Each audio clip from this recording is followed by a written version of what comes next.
Broadcasting live to Bills Mafia worldwide with Greg Thompson and Aaron Quinn. Welcome to the NFL. Doesn't matter what's happened before today. Today's a brand new day. It's a brand new season. Your number one podcast for objective Buffalo Bills coverage. No matter where you are, we got you covered.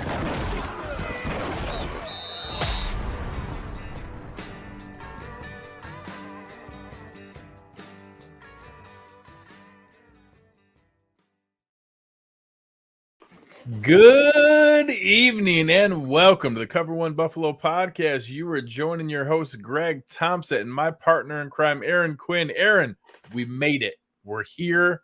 The draft is finally upon us. Yes, we are. And before we get into the final conversations, what the show title is, you said it was a good evening, sir. It's a great evening. You want to know why it's a great evening? Because it's Josh Allen Day. Happy Josh Allen Day, folks.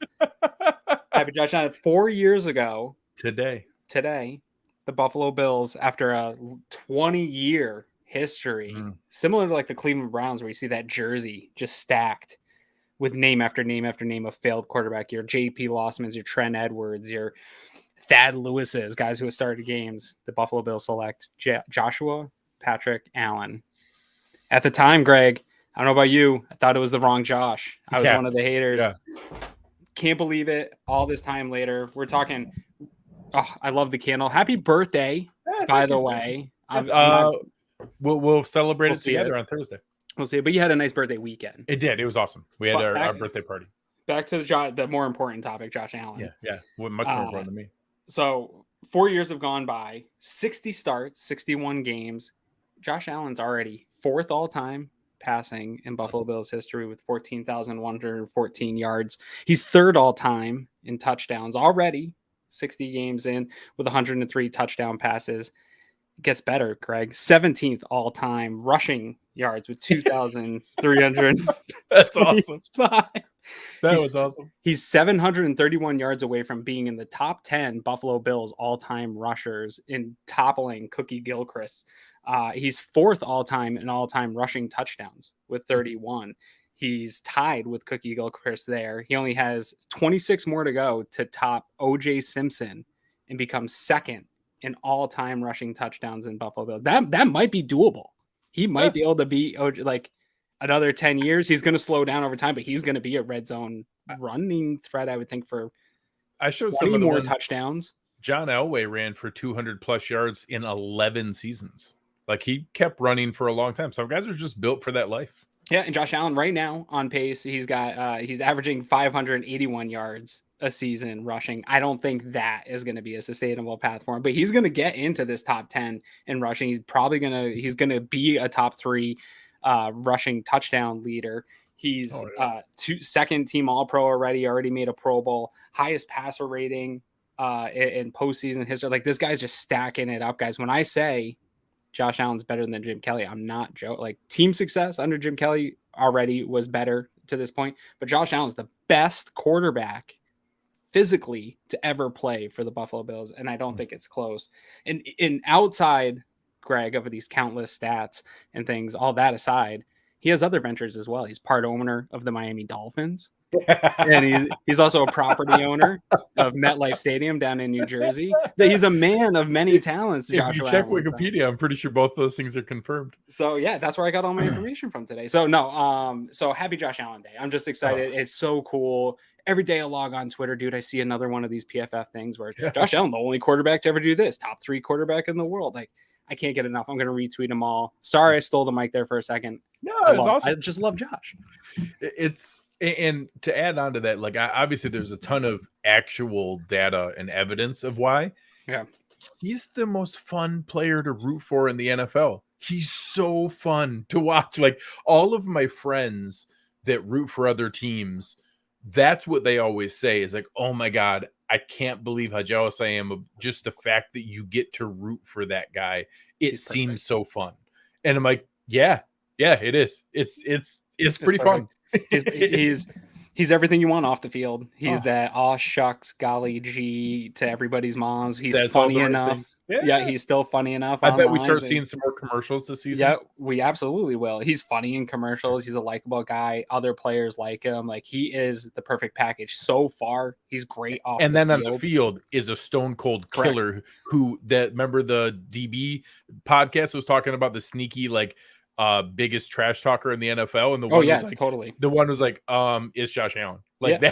that dude talks trash all day. Absolutely. And I love it. I love And it. I say this all the time to my wife because my kid's 6 now, and I just got him a Josh Allen jersey the other day. Now he's starting to talk about Josh Allen all the time, and being that little and looking up to players. Whether I don't think kids should look up to players, but when you are a kid and you're these guys that are like larger than life, and there's a few of them in every generation of kids, and whether you're a Bills fan or not, Josh Allen's one of these guys right now in the league that just looks sort of like a superhero. Like, he's bigger than all the other guys on the field. You saw that picture floating around today of him and Tremaine Edmonds. Like, he's right there with Tremaine Edmonds, and that picture of him with Gabe Davis. Gabe Davis is He's a big bigger dude, than and Gabe Josh, Davis. and Josh has him out flex. Like, he's a larger than life superhero. So for my 6-year-old son to see this guy, and then he's jumping over dudes, running over dudes, throwing the ball 60 something yards, and like doing things that just doesn't seem possible, seems superhuman. And then he's a really nice guy off the camera. He's likable. He's got the face. He should be on milk cartons. All of it. He's the total package. He's a freaking dreamboat. I love him. It is amazing. It is fantastic. And I know, it's something that both of us were dead wrong on, as Super well as wrong. most Bills fans, I think we're wrong on. But it's now amazing. And remember to have that him weird here for so long. The draft night drama with Josh Allen. I feel like that just goes sort of forgotten because it was nothing. Like, it ended up being just some silly stuff. Silly teenage stuff. Poor him though. Like, knowing the type of lyrics and stuff like that. Right, knowing the guy he is now and having known him for this long, like, poor him sitting there that night, knowing and like his family and everything that you hear and see. Like, that was crazy to see that experience. And ultimately, as we talked about, besides celebrating Josh Allen Day, the fact that we've made it to draft season, and the reason that Aaron and Eric and I are so excited is that our friends over at bookseats.com are flying us out to the NFL draft, putting us up at an awesome hotel. We're actually going to have a chance to see some people. So Dom, who is always in the Cover One Slack channel and with us here, is going to be hanging out with us. He has bad news, Aaron. I think we have to wear pants at the restaurant. That sounds terrible. So we'll have to talk about that later. But we'll go through and be able to hang out. We're going to be out there, credentialed all 3 days of the draft, giving you guys awesome coverage, tons of video clips, preview shows, reaction shows, live reaction clips to each of the spots, all because of our friends at bookseats.com. So make sure you're checking them out. Such an awesome sponsor. We're actually going to get to meet the guys from Bookseats while we're out there. Hopefully grab a drink with them one of the nights and be able to say hello. But ultimately something really, really exciting, and even more good stuff to come when schedule release comes. Yeah, and I'm not going to lie, the accommodations that they set us up with might be the nicest hotel that I've ever gone to. Like, it looks so nice. Weird random aside, I was DMing with Tim Graham today, who Hey, Tim. who lived in Las Vegas, right, and was going back and forth. We were actually talking about his show with Joe Biscaglia that he did yesterday, and he asked me about the contract post that I did for Jordan Poyer and some of the things and we got talking about it the back and forth. He said we're staying at a legendary hotel that is going to be amazing. We're going to be really impressed. Yeah, I take Tim's word for it. Yeah, no, I think it's going to be fantastic. I'm really excited about that. I'm excited maybe some poolside content. Who knows? Who knows how this is going to go?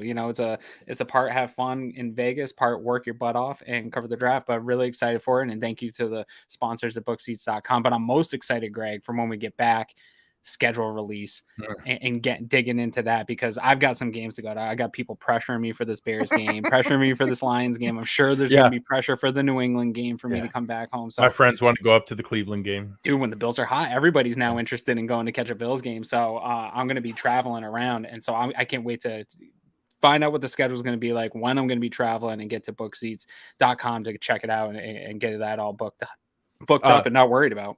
People are very excited by the poolside content. So it's going to be a big seller. Thank you. I'm borrowing a Speedo from Drew at Rock Power Report. So yeah, well, it'll be hopefully streaming live on YouTube.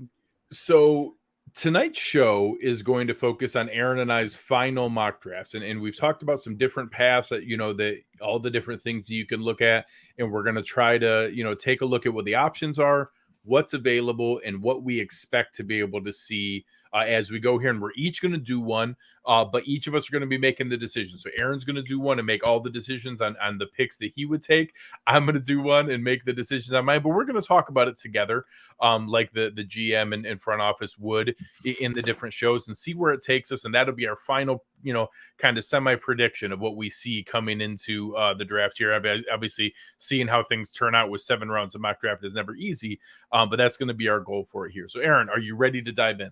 Yeah, and just I want to go into it saying, for me, I think we talked about today, we're not doing trades, right? I don't think so. I think we'll see if you might. Made a good point. There's a lot of variables that come into play. It's hard to be realistic with it. Yeah, and Brandon Bean said it today on One Bills Live that like they do it with trades and back and forth, but they do so many and they're trying to get it to such a point of where they predict guys are going to be. For me, it's just hard. One, I don't believe they're going to keep those picks. I think we can all go into it saying like there's something's going to move around, and it's just hard to predict. Shocked if we make 8 selections. Yeah, I'll be kind of frustrated by it. Maybe that I'm trying to find something that would annoy me about this draft. I haven't found anything that makes me too mad, but maybe taking home too many picks would be annoying and not trying to move up to get better talent. But I have a tough time predicting where that's going to be and doing it, especially at a live show. So I'm not going to run through mocks, or run through trades, but I want people to know that that doesn't mean that I expect them to carry away all those picks. So let's dive right in. Our first run through, Aaron, you'll be selected for the Buffalo Bills, I assume. We'll go all 7, set it up here, and we are starting the draft. Let's go. I've had some weird ones lately. Like the closer we get to the draft, obviously a lot of the stuff that for like the last month, you get in a rhythm of what's there, and it hasn't been as often. So here we go. We're not doing any trades. So here we have Devontae Wyatt, Devin Lloyd, Kyrie Elam, Andrew Booth Jr., Jahan Dotson. I'm not even going to waste anybody's time. I'm going to go right with Andrew Booth Jr. Yeah, that's the right selection. And so we'll go ahead and pick that, and we'll talk to the next one here. Andrew, for me, dude, is sort of my preferred destination. Even if that means like moving up a spot or two, like if you really don't think he's gonna get to you, like that, if he starts falling and gets to 20 and we have to jump ahead of the Patriots to get him there, absolutely, I would trade with Pittsburgh to jump up and get him ahead. I think he's my one trade up guy. That's like I don't want to trade up in this draft. Yeah. If I do, it's for a corner, and if that's the guy that I think could fall into the range where I'm comfortable trading up. I don't want to trade up for Sauce. I joked around about that early on Twitter, but like, I don't want to try to get into the top 10 to get Sauce Gardner. Yeah. I mean, don't get me wrong. If Stingley or Sauce Gardner fall to 13, 14, 15, that's still sure, but you're still going to be giving up a lot. You're going to pay a big price. But Booth, assuming that I'm comfortable with my medical team and the knee and all that stuff, and that I'm comfortable that we can get him in here, I think he's a high end prospect. If you can get him in that 20 range, it's worth trading in to get. But anyways, we've settled cornerback here. I don't have to hear about that for the rest of the offseason. Now, what do we got here? So here, at wide receiver, we've got Mechie, Calvin Austin, Khalil Shakur. Interior line, Parham. Yeah. Any other specific spot? Running back. I'm guessing it looks like Hall's already gone if Walker's. Yeah. So Walker and Spiller are there. Yeah. So we would have had to trade up in the scenario if we did want Hall. We heard the smoke about Breece Hall coming through. So we're not doing that. Which seems about right. That's about the range. Yeah. Gordon is there too if we would have gone running back and wanted to come back up for a corner. Yeah. So that would be that range, at least in this board. I think that's pretty realistic. Yeah. McCreary here at 52 is another one that I'd be interested in slightly moving up if we did go another direction in the first. Sure. Where we're at right here, I wish Ryan would have fallen a little bit, but I'm gonna go with. For me, it would be really a conversation with my scouts about Trey McBride or Dylan Parham. Yeah, I like both. I do think tight end sneakier. I think this is a little rich for their blood, knowing that you have Dawson Knox still, and I'd like to get that extension done. So I think for now I'm going to go interior offensive line and go Dylan Parham. I've been talking about this position so long. on this show, Greg. I would love to get this addressed, and you don't have long-term solution after Saffold goes, and I don't know if Bates is that guy. So I'm willing to address this interior offensive line as much as I can. Yeah, I think it's a good way to approach it, to be able to go through and look for those opportunities as they come up. I think tight end's more of a third, fourth, fifth round target versus round two. Obviously, I don't think there's anybody even close to round one. Right. But looking at it now, so you've gone cornerback, interior offensive line. This so is gonna now, be easy for me, bud. I'm going Rashad White, running back, Yeah. Arizona State. I It wanted really is to a get nice a running back here in these first 3 rounds. It Mm. works out perfect for me. I get a guy that I really like a lot. Love that. I'm cool with Hall in the first Oh, round. yeah. I'm probably on the wrong side of that, or on the minority of that Yeah, argument. That I'm cool you're with. on the unpopular side. I can tell you Unpopular that. side of that. Yeah, I'm cool with it. I'm also cool with some of the guys in the second. I like some of the guys later, but I get uncomfortable after that third. Like, I'd like to get a running back there so that it can be a guy in that second, third round range that I can feel comfortable moving on from Devin Singletary in a year, not having to pay him that. I don't want to go into having to pay him a second deal or find another guy in free agency because I'm unsure of the running backs that I have behind him. So this draft's falling for your favorite guys. This is another awesome one. So the top wide receiver is Velus Jones. I like Looking that. at if there's another cornerback here. There's a couple. I think I can wait a minute to if I want to Yeah. double dip. Goodrich is a nice option. The son of Yeah. Zion McCollum. Yep. What position do you want to look at? Let's just go back to all here for a second and just scroll down a bit. Yeah, I think I'm pretty happy to walk away with Jones the way this is falling for me right here. I'd like to add young. He's not young in terms of the draft, but a new wide receiver behind Crowder. So let's do that. And I honestly think if we're taking Jones here, dude, I think Isaiah McKenzie's on a little bit of a bubble watch in the roster. I don't know if that Jones takes that return job, he can also do some of the gadget stuff. And I'm just saying, he's a lot bigger than McKenzie. The numbers are going to get a little tight this summer. There's going to be guys that come up out of nowhere that you don't think are going to. There's going to be spots. Painful, surprising cuts come August or September, or trades like that. Or maybe it's Stevenson. Area. Maybe you just move on from wipe your hands from Stevenson real quick. Yeah. That's not too terrible. But so one quick of those recap: guys. First 4 picks coming together really well. Andrew Booth Jr. in the first, Dylan Parham, guard from Memphis in the second, Rashad White, running back from Arizona State. If anybody hasn't seen the video that Eric did with Rashad White joining the show, he's basically Breece Hall light. He's big, he's fast, he's explosive, great receiver out of the backfield.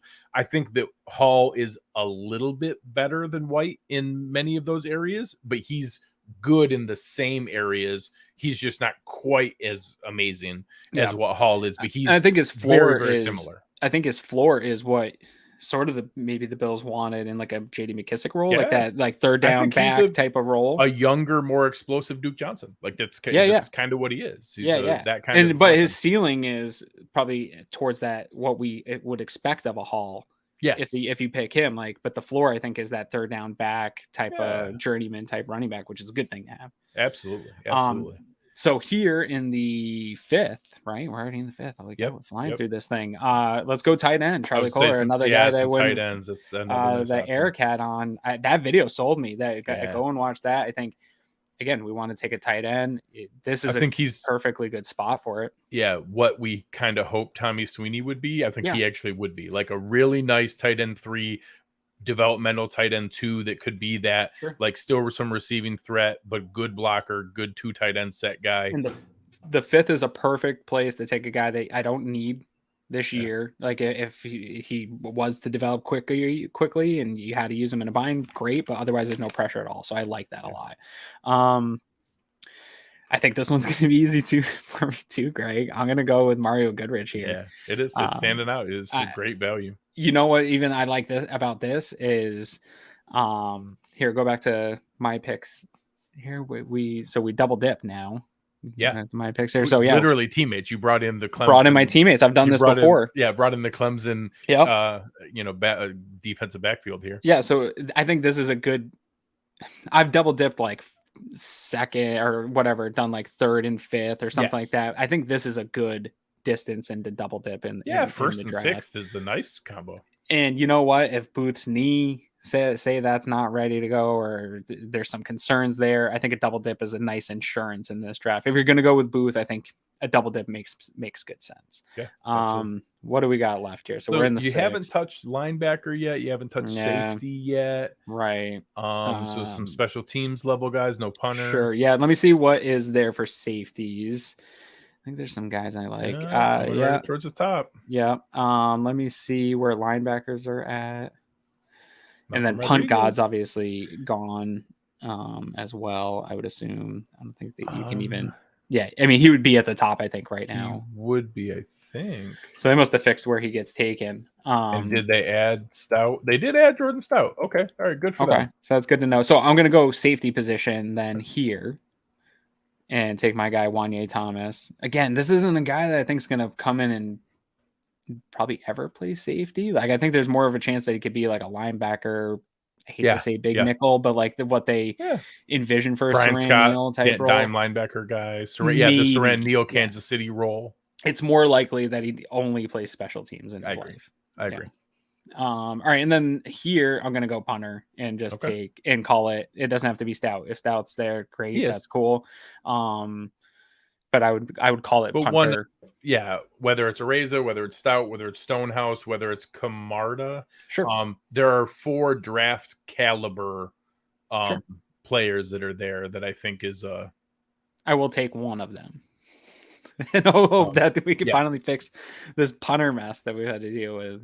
So the bane of my existence. Get a screenshot. Yeah, so there's a glitch on the Draft Networks thing. If you leave it filtered to a position that doesn't exist and then they can't pick, that's a tough glitch. It messes it up. But and I did this with websites for a while, and it's like if you're the one that messages in about that real specific glitch, they're just gonna roll their eyes at you. Okay. Yeah. All right. So yours is done, and you ended up with Andrew Booth Jr., cornerback from Clemson, Dylan Parham, guard from Memphis, Rashad White, running back from Arizona State, Tennessee wide receiver Velus Jones Jr., Iowa State tight end Charlie Kohler, Mario Goodrich, Andrew Booth's backfield mate, cornerback from Clemson, Wanye Thomas, safety from Georgia Tech, and punter Jordan Stout from Penn State. I think that's a really good setup. Thank you. I think that's a really good I'm ready to win combo.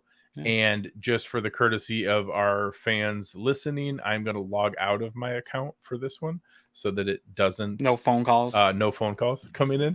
And then we will start it right back up. And I'm going to jump in and take the lead. And you can be Malik Boyd and Lake Dawson whispering in my ear. If it's anything like my draft, you're going to go so quick that there's going to be ain't no stopping you now. Yeah, yours was easy. Like there wasn't even a lot of debate. I've done so freaking many. I'm taking that guy. I've done so many now, Greg, that like I agree with Joe Marino not to fall in love with guys, but I like the guys I like, and when they're there, I'm going to take them. Yeah. Hey, there's nothing wrong with knowing what you like. See, Booth gone. Andrew Booth Jr. goes 10th in mine. Of course he does. This is what the point of these simulations is. This is why like, we do it. This is why we do it. So stuff here, man. Yeah, so this is interesting. Obviously, there was a point in life where I would have done backflips to take Jordan Davis. I'd still take him here. Like it depends. You got a lot of options here. Yeah, I can't lie. He's not gonna be there. There's no way Garrett Wilson's gonna be there. Well, so what happened in this draft? Because I'm looking at Zion Johnson, Jordan Davis. Yes. Penning went early in this one. Trayvon Walker went 15th, which is just absurd. This is a really weird draft. Jermaine Johnson 8th overall. So I'm not. Oh, Malik Willis did go 2nd overall. Yeah, so there's some pretty crazy stuff. The Habit Ojabo went early, so like a 7th edge. All it takes is like two or three things to. Yeah. So I have a hard time picking Garrett Wilson just because there's absolutely no possibility that he's going to be there. I would be torn between Jordan Davis and Zion Johnson. And this kind of situation makes it tough. And honestly, my plan was to take Kyler Gordon because I actually think that that's one of the most likely picks that people aren't talking about as much of, like who I think we really could pick at 25. Yeah. But I think there's an interesting combo of what could come of this, man, it would be hard not to take. I would take Jordan Davis. I would take Jordan Davis. I think he's such just game wrecking presence. The chance of putting him next to Ed Oliver long term, and the fact that we have the rotational element we do at defensive tackle would just make it easy to integrate him and bring him in. It's crazy, but I'm going to go Jordan Davis. I mean, you have a chance to get a top 15 player. I would feel the same way about Zion Johnson. You're having a chance to get a top 15 player at this spot. Brendan Bean, everyone's saying it. We had the kind of a little discussion with our friend Jeremy White about first round grades. Everyone's definitely got a first round grade on Jordan Davis. You just got a first round graded player at 25. Cam Taylor Britt going 54th. That's going to be a difficult one to be able to see. So I don't think it's super unrealistic, man. Yeah, I mean, there's a lot of different things that are here, and when you have some of those things go, this is where I don't know that it's incredibly likely, but I think there's a chance some of the running backs could fall. There's been, I know this morning, Daniel Jeremiah and Ian Rappaport were talking about how they don't think any running backs going in the first, and they're not 100% sure. They think they'll go early second, but there's not like solid information on that. Sure. I think that Chad Muma is absolutely in play here. Quay Walker, I actually think would be interesting. Leo Chenal, I think that linebacker group on day 2 is an interesting one, especially with some of the athleticism that some of them have, because then you get immediate contribution on special teams plus the insurance policy in case we can't reach an agreement with Tremaine Edmonds next offseason. So being able to go in that spot, I was kind of hoping that one of the corners fell here. I'm not ready to go Kobe Bryant in the second round. I like him, but I'm not ready to make that kind of investment. So this is one of the challenges when you have somebody who's out of that normal rotation there. Yeah. Tyler Smith, interior offensive lineman, and Joe likes. Yeah, no, Tyler Smith is another fantastic option there. I could just go with 2 huge humans with Jordan Davis and Tyler Smith. I do like large humans. God, remember when we loved Travis Jones and then Bean went filled that? Yeah, it's so hard to do.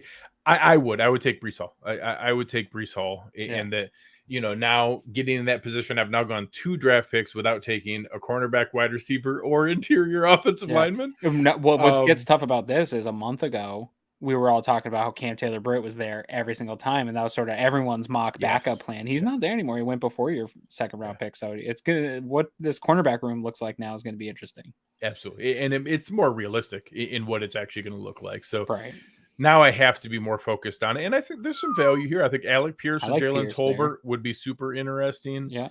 I like Martin Emerson. That's a really intriguing. Emerson's pick a good here. pick there. The top linebackers one. So that's a tough one there to miss between 57 and 89. You miss all the top linebackers. So I would probably come down to, I might actually like Tolbert slightly more than Pierce. So it would be Tolbert versus Emerson for me. And I don't think there's much of a chance that I'd get Emerson coming back. I took Breece Hall, so I don't need Rachaad White here. For me, if I had to say for you, I would lean. This is where positional value comes into play and need comes into play, and you got to get a corner here. You got to. So yeah, I think Martin Emerson is a guy who can come in and actually play and start right off the bat. I think that he can compete for that spot right off the bat. 6'2", really good length. He's a good athlete. Played in the SEC. That's going to be the pick. I think if you walk out, that's been my thing sort of all along, Greg, is that if you're getting a guy in these first 3 rounds, and everyone wants that round 1, but I'm comfortable in these first 3. Yeah. I think you're getting a guy that can compete to start. That's my assumption, is a guy that's going to come in and compete to start at cornerback. Even if Trey White was healthy, that he'd be competing with Dane Jackson. And then you can still double dip. There'll be an opportunity here for you to get another guy. Yeah. So now, a couple spots going back. I took Jordan Davis. I took Breece Hall. I took Martin Emerson. So some luxury picks, some really high talent picks. But now it puts me in a spot where I got to start looking some interesting stuff here. I like Tyquan Thornton. I actually listened to a case earlier today Nate Tice made about how Justin Ross, they asked him a question, who is the player that 5 years from now we could look back and say, how in the world did that guy go as late as he did? And his nomination was Justin Ross. And I got to say, I remember watching Trevor Lawrence and Clemson games and saying, oh, Justin Ross is the next guy who's going to be right there. And that run of Clemson wide receivers is going to be another top 10 pick for what's there. And then he had some weird injury things. And I know there's I think it's like a spinal contusion of situation of what he had. And once you get later here, it starts to become kind of interesting where that could be worth a risk. The speed for Tyquan Thornton and the receiving ability is interesting. Let's see. Interior offensive line, Lacita Smith is interesting to be able to look I like at. him a lot. That's and especially now we've waited a little bit there. And then I probably am going to look to double dip here at cornerback at some spot, whether it's this pick or the next pick, since I waited so long. Yeah, I think I really would go. I think I would go Tyquan Thornton. I think that he's a guy who can come in, make the roster, contribute in the return game, in the slot, develop behind Jamison Crowder, and push Isaiah McKenzie. I think that there's some potential there. Yeah, and you're checking off after taking a luxury pick, especially with that first pick. And I don't think the Breece Hall is a luxury pick by any means, because that's he would come in and legit start need immediately day one. So that's not a luxury to me. But then you're looking at now, you're checking off corner, wide receiver, running back. That's your first three checked off. Interior defensive lineman. Like you're making your way through this list. So now here, this is what I was. McCollum would be a fun one. I was kind of hoping McCollum would fall. So if you take a guy who is initially a little bit, that can come in and play immediately, Zion McCollum is a super interesting prospect, 6'4" and crazy fast. He's a lot of what people like out of Tariq Woolen, but you can get him in day 3 instead of having to roll the dice on day 2. Right. So super nice He's like combination. Your Spencer Brown of cornerback. Yeah, height, weight, speed, and is able to do those things. But now as the second cornerback, you can now bring him in and develop and give him time to be able to develop and play. And now that gives me 2 contributors there to double dip in the 3rd and the 5th to be able to bring something back there. I think that's an intriguing combination. Smoke Monday rising up the boards. I love that. I'll take a little credit for that. I like it. You have been, touting his name at least. The name. Looking any other guys that stand out. Okay. So now we're getting into a spot where, I haven't gone safety. I haven't gone linebacker. So those are 2 that I want to keep an eye on. So Smoke Monday is the top. I do think Smoke would be similar to Wanye Thomas, where I think you can still get one. Yeah, Wanye's down there. I know Verone McKinley is a guy that Russ Brown is high on. That he likes him a lot, and I think that he's a guy who would come in and contribute on special teams earlier. I'm nervous. I do like Malcolm Rodriguez, and he's a guy that I think would be a fit to compete and would push Terrell Dodson for a spot. So now it's trying to figure out who will make it back to that pick if I try to go that route. I think I'll give McKinley a shot, and I'm going to go Malcolm Rodriguez and get the linebacker locked up. So now I've gone Jordan Davis, a defensive tackle. We don't have to bring back AJ Klein. Perfect. Breece Hall, Martin Emerson, Tyquan Thornton, Zion McCollum, Malcolm Rodriguez, and now Verone McKinley made it, so I'm in good shape there. There you go. Get myself a safety. And I think that, I didn't, this is one where I double dip, so I didn't get an interior offensive lineman. That would have been a nice developmental pick, something that I would have, preferred to go after. I think not that you can't take a guy late to be able to do that, but I think it's really tough to be able to, kind of filter for that kind of thing. And I know the Matt Areza's gone. Stout is there, and I'm going to pick him in the sense that I think we pick one of those, punter positions. Yeah, and did it again. Did the same Leave thing. it to us to break it twice. Yeah, we broke it twice, but I still got a good screenshot of it. Yeah. But Jordan Davis, defensive tackle from Georgia, Breece Hall, running back from Iowa State, Martin Emerson, cornerback from Mississippi State, wide receiver Tyquan Thornton out of Baylor, Zion McCollum, cornerback out of Sam Houston State, Malcolm Rodriguez, linebacker from Oklahoma State, Verone McKinley out of Oregon, and Jordan Stout out of Penn State. And I think that, this shows some of the scenarios where it explains why, one, that they'll be making trades and that they won't stick in the spots where it is. And that I think mine is a good exercise where, if you don't really check some of those boxes on the primary needs early, it gets really tough and it gets hard to be able to find where you can go through and identify players that are going to make the roster, that are going to be able to, approach what you think is going to be able to make an impact and push a veteran for a roster spot. And I think that it makes it challenging to be able to go that route. So I don't regret taking a top talent as strong as what Jordan Davis was, but I think what happened afterwards is a really good example of why it's really hard not to rank the board in a manner where you're checking some of those boxes to be able to identify some of those players earlier. And it really shows where those are. So, yeah, one thing, like we labeled this dueling mocks, but I've seen a couple like Aaron wins or Greg wins, whatever. This is not, it's really not a competition, right? Because we're competing against the boards. Like your board didn't fall, it fell in a really weird way where Jordan Davis is available and Zion Johnson maybe. So one thing I want to go through tonight is some of the numbers here, since this is our last show before the draft, from grinding the mocks, and where they have projected players around the Bills. And Zion Johnson's not totally unbelievable that could be there, but Jordan Davis being there throws a wrench in or the one plan. I could have just taken Garrett Wilson and people would have been excited, but there's absolutely no chance he's going to make it. Yeah, that's what I mean. Like, and so some of it you're playing the boards and stuff like that too. So there's some of I would have taken your draft too. So if we were voting, I would vote for yours too.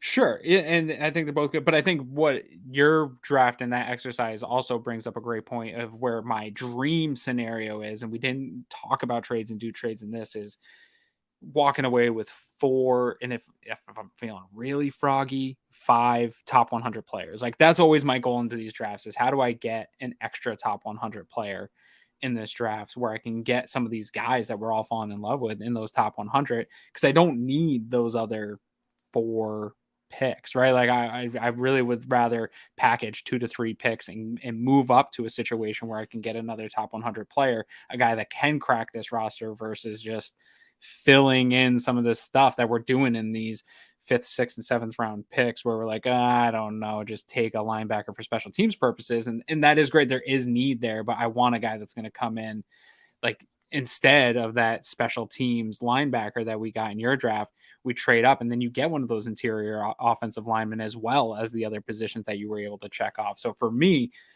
it's not so much being trading in that first round or trading that first round pick. It's finding a way. Maybe it's a trade back from the first round and then using those picks that he got in that trade to then move back up into the top 100 and get an extra one of those players. I think it's really smart. And I think that, I did a quote tweet of the one that came out about the Bears wanting to move down and pick up later picks. As that's great. We want to move up and give up some of those picks. So by all means, we've danced with the Bears before and moves like that. I'd be happy to do that. Yeah, I think it would be a really fun way to be able to look at it. And hopefully, I don't want to give up a lot of future picks. I'm okay if it's like a future 3rd or a future 4th. I don't want to give up a 1st or a 2nd. Sure. But I also think, there has been some rumors about what happens if we include players in there. And I don't know, no one's going to care if it's Zach Moss or Cody Ford or maybe even AJ Epinesa. People would care if it's Tremaine Edmonds or Jordan Poyer. Or not if it's Devin Lloyd falling.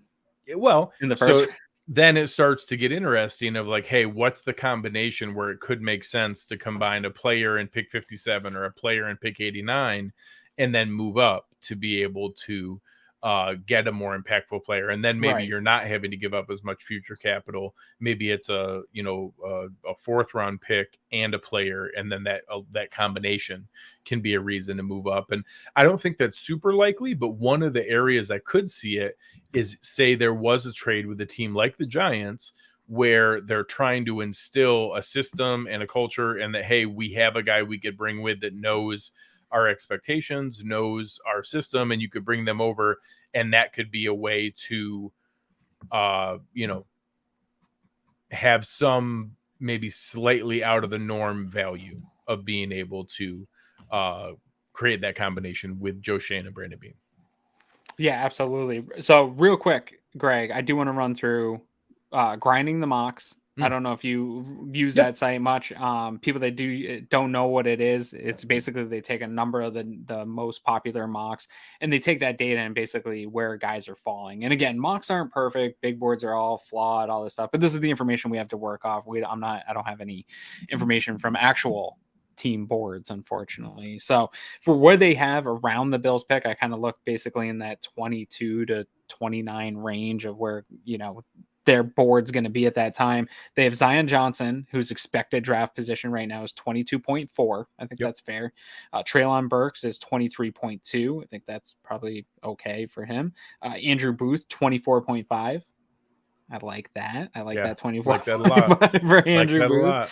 That feels real nice. Devontae Wyatt right there also at 24.5. That's fine. Kenyon Green, 25.1. I like that a lot. Desmond Ritter 25.6, which is interesting for if you're in a trade back scenario. Yes, that's the one that if we have a chance to trade back, it's going to be because somebody wants Ritter that. or Pickett fell. Yeah, or Coral maybe falls. Yeah, or someone wants Coral. Yeah, right. Tyler Linderbaum 26, nothing really for the Bills there. Daxton Hill 27.6, and Tyler Smith, a guy I know Joe Marino likes a lot, 29.1. So that's the range.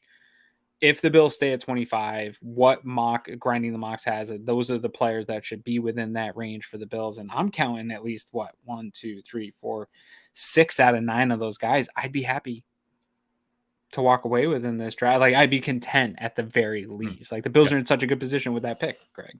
I think it's a really solid list to be able to understand and to see who's there and who's available. I think that's a really smart way to approach it. There's a number of guys that we didn't even name. Like you had mentioned earlier, Gordon. You'd be happy taking Gordon. I'd be happy with Hall at that pick. There's a number of other guys that I'd be content. Elam is a guy that, I could get with that. So there's not a lot that's going to make me mad. The only thing that's going to make me mad about that night one, Greg, is how long we have to travel is if they do trade back. And then I'll be mad. And I'll be we're fine. running like a 21-hour day.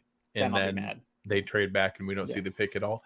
I'll be happy about it by the time I wake up on Friday about how exciting Friday will be. But I'd be real annoyed in the moment at night when nothing happened. But it's going to be really exciting to be able to see, the combination. And ultimately, I'm just ready for it to be done. There's so much. It's an exhausting time. Well, and we talked about this in our own Cover One staff chat. We talked with our friend Bruce Nolan.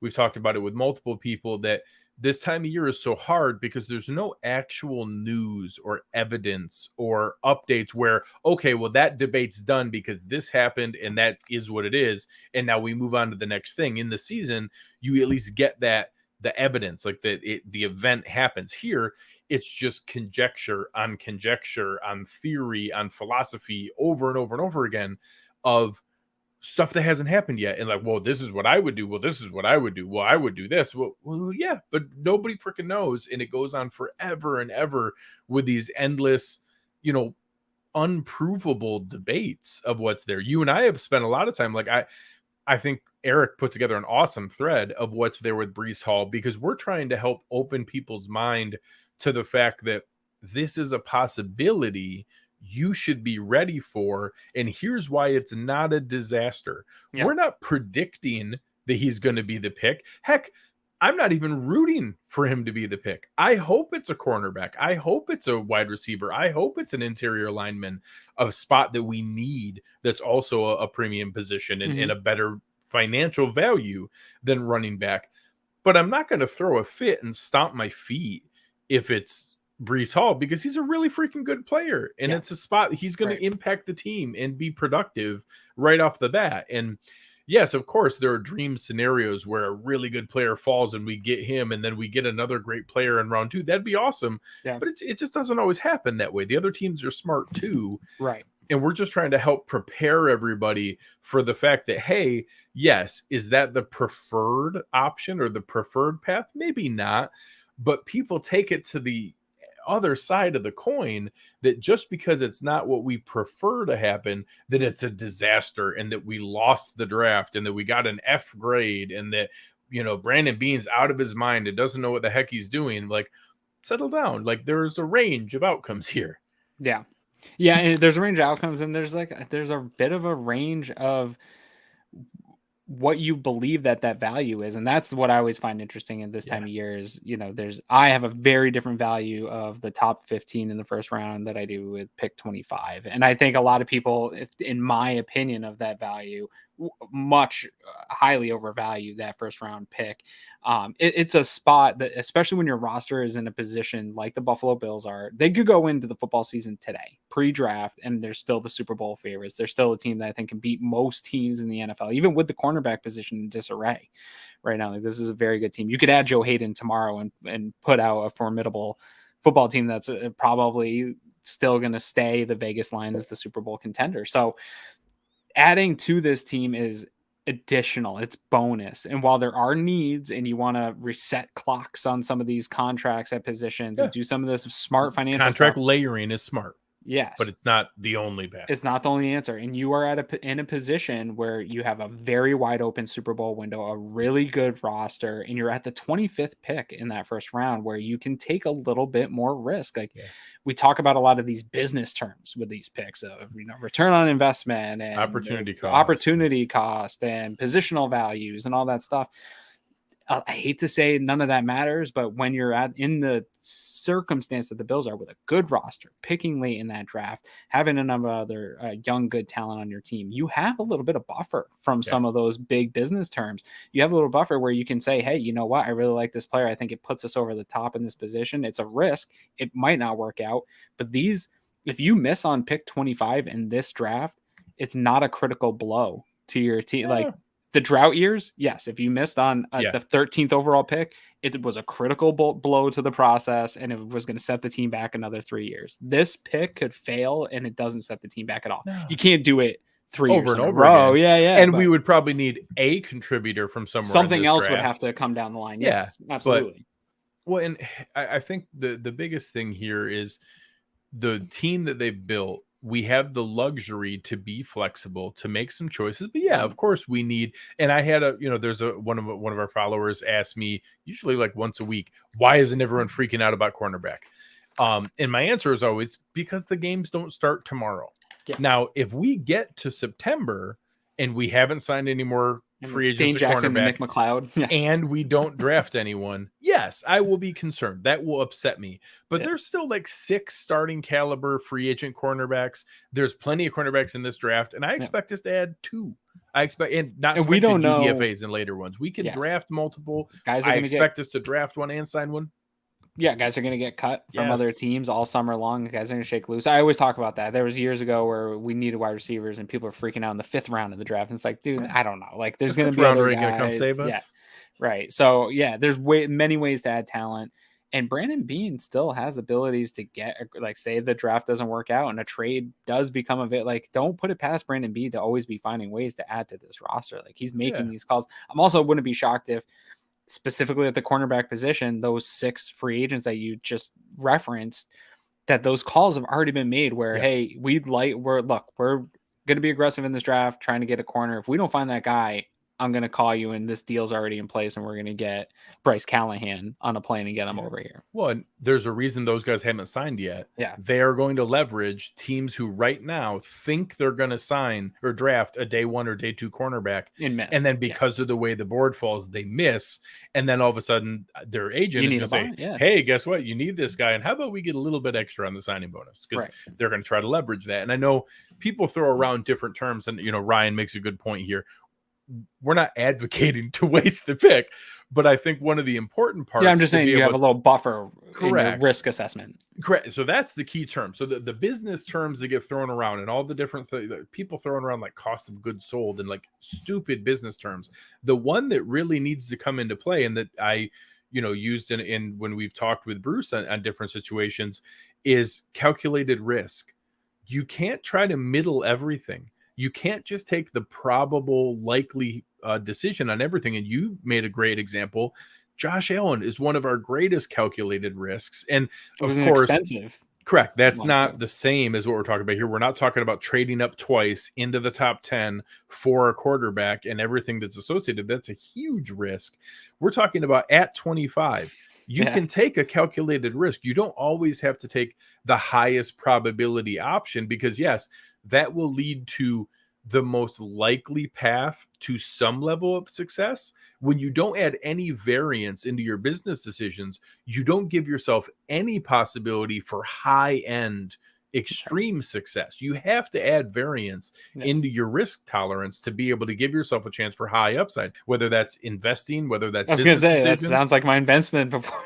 That's how life works. Like, I don't know Yeah. like super successful people who never take any risks. You have to take some calculated risks. Now, you know, the other business terms, you know, fail fast, fail smart, fail cheap, you know, those kind of different. Sure, I don't want to waste picks and throw them away, but it's okay to be able to take some calculated risks. And done a good job managing majority of your assets that have given you ability to gamble a little bit looser with your assets. I'm not saying go crazy or do anything that totally asinine. I'm saying like the craziest you're willing to get is taking the number one running back on your board right before the second round.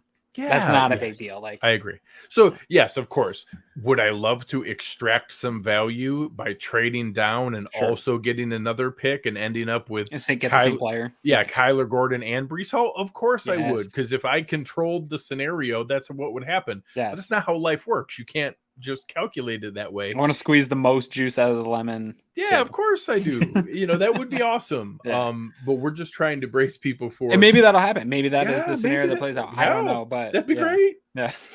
But ultimately, I think we've done a ton of work. Hopefully you guys have seen the awesome work that the film room has done. You know, those guys so crazy, much work man. by Kendall, by Anthony, by Eric. We've broken down so many prospects at this point. Awesome shows by the Air Raid Hour and the Hoof and Disguise Coverage, and the Roundup and the Going Deep podcast, and Russ and Rich over on the Draft Show.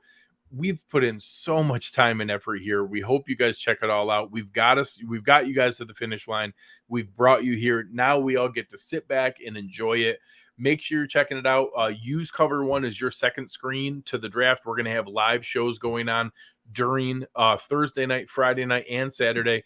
Aaron, Eric, and I, again, thanks to our friends at bookseats.com, we are going to be in Las Vegas in the media credentialed room, able to get the press conferences, the interviews of the players, all the latest information. We are going to be there for you the entire time. Make sure you're following us on social media. We're going to do a ton of video clips out there with live reactions to our division opponent picks, crazy trades, big picks that happen. We're going to be giving you all kinds of stuff the entire time. We're going to be there for you this whole time. Let's enjoy it, because I got some bad news. Once Sunday comes, the real long, cold winter of football comes, because then we go a long time. Well, we get a little bit of with the rookies coming to town. You get a little bit of you get like a week of content, and then it's then it's back off. Then it goes totally dark. So absolutely, make sure you check it. Let the folks know what you're looking for. Yeah, sort of follow up with what Greg said. You know, we're very excited for this opportunity to go out to Vegas. I'm very excited to see you, your beautiful face in person. Awesome. That's always really nice. And I see you a little bit more than I get to see Eric in person. So I'm really excited for that, and excited to bring you guys content. I never straight up ask for it. Make sure you're following us, guys. Make sure you're following us across all the social media platforms. We're going to try to really get as much content as we can out to you throughout the week. Greg Thompson at Greg Thompson, at me at Aaron Quinn 716. And if you search that, you should be able to find me on pretty much any social media. So make sure you're following the whole team, though. These guys are really, it's not going to be just us in Vegas. It's the guys grinding, doing the live shows all week long. Like the guys are putting in so much work for this process. So if you appreciate that work, we're not asking for money. We're asking for your support, and tell other people what we're up to and where to follow us. And that's all we need from you guys. And we appreciate it. Yeah, it's awesome, man. I can't wait. It's going to be fantastic. It's going to be so much fun. Make sure you're checking everybody out. Check out our sponsors over at bookseats.com. But on behalf of Aaron Quinn, I am Greg Thompson. You've been listening to Cover One Buffalo, and